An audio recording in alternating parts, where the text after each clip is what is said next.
जय श्री कृष्ण मित्रों, स्वागत है तमारू मित्तल वॉइस चेनल में। आजना विडियो में आपणे सांभळीशुं लाभ पंचमी ज्ञान पंचमीनी कथा महिमा। दिवाळीनी उजवणी समाप्त थया पछी घणा भारतीय समुदायो लाभ पाचम नामनो शुभ तहेवार उजवे छे। नवा वर्षमां कोईपण कार्यनो प्रारंभ लाभ पाचमथी करवामां आवे छे, जेने सौभाग्य पाचम अथवा ज्ञान पाचम तरीके पण ओळखवामां आवे छे। लाभ पंचमी ए व्यवसाय में सफलता, व्यक्तिगत वृद्धि और संपत्ति संचय माटे आशीर्वाद मेळववानो दिवस है।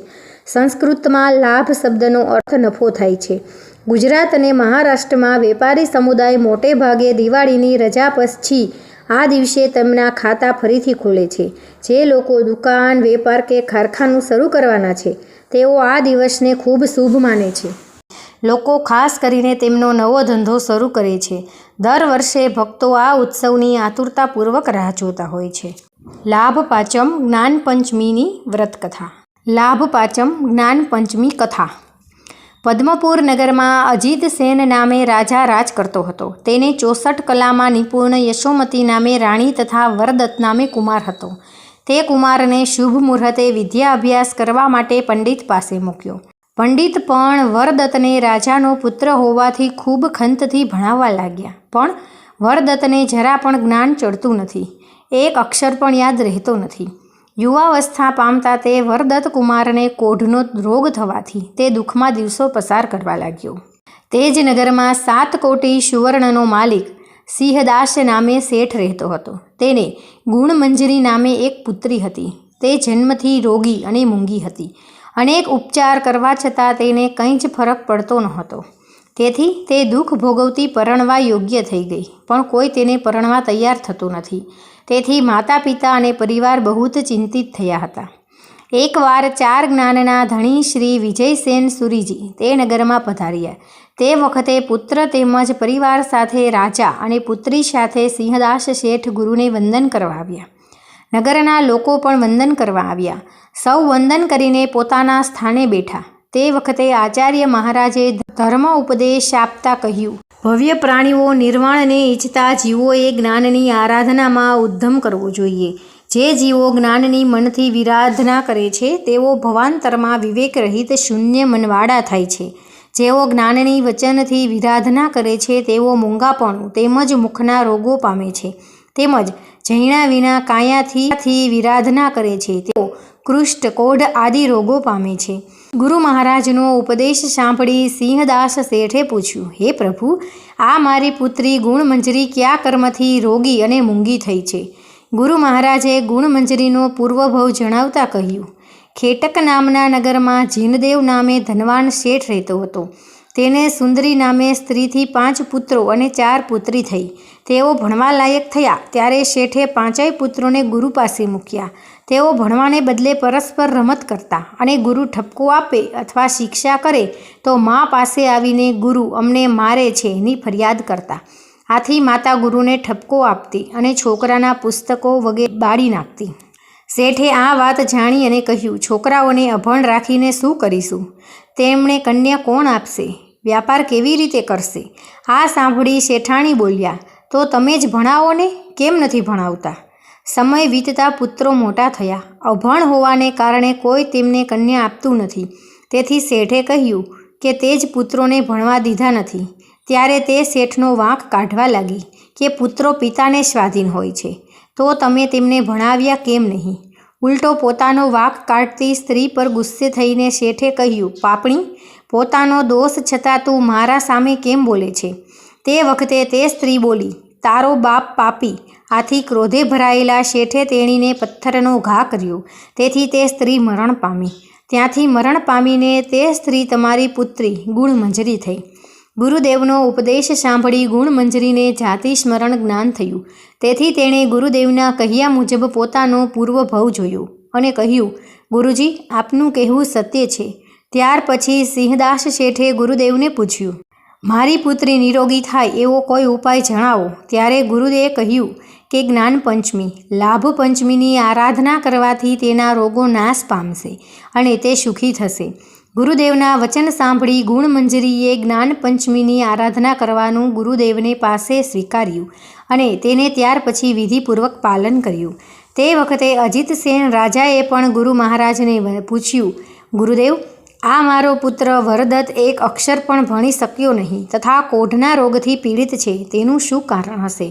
તે કૃપા કરીને જણાવો.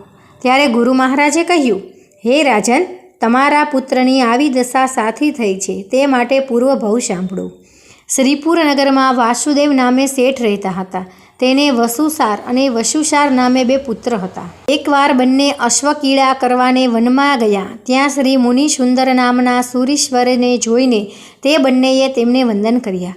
ગુરુએ તેમને ધર્મોપદેશ આપ્યો. તેમાં આ ઉદારીક શરીરની નશ્વરતા જણાવી અને આવી નાશ પામનારી કાયાથી ધર્મ સાધી લેવો જ એક સાર છે.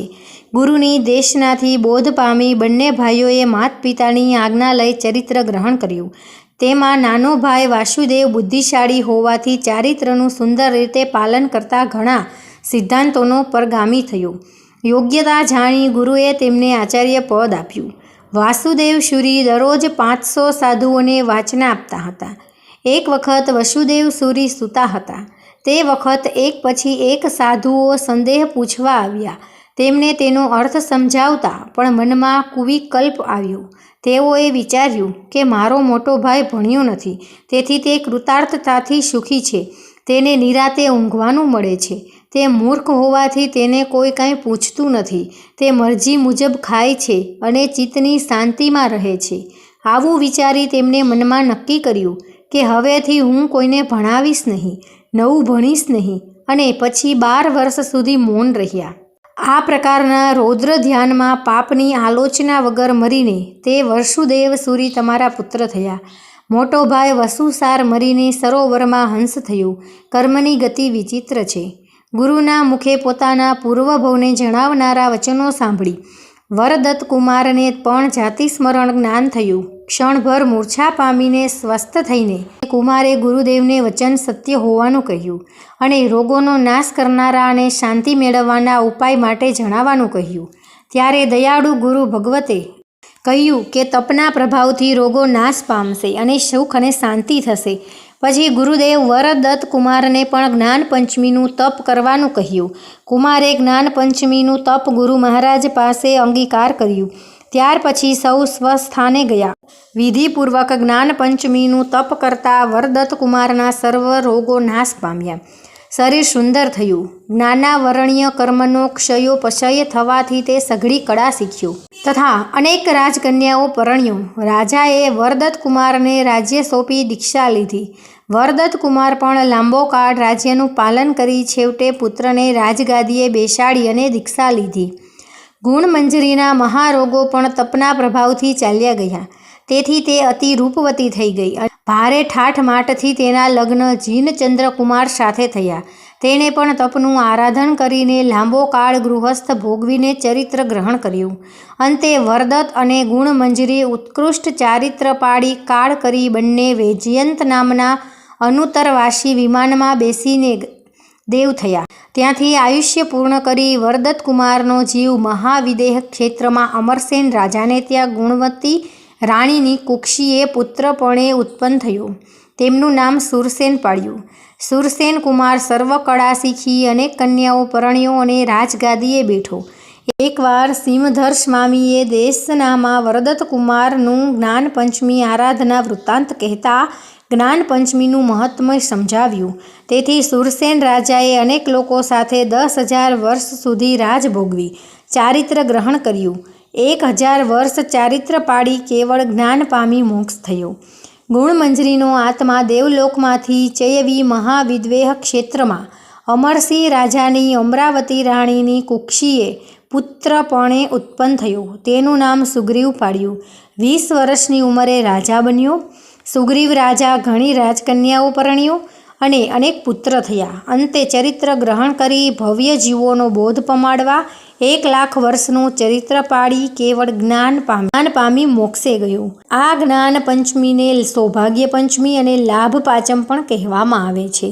તો મિત્રો, તમને આ વિડીયો પસંદ આવ્યો હોય તો આપણી ચેનલ મિત્તલ વોઇસને લાઈક કરો, શેર કરો અને સબસ્ક્રાઈબ કરો, જય શ્રી કૃષ્ણ.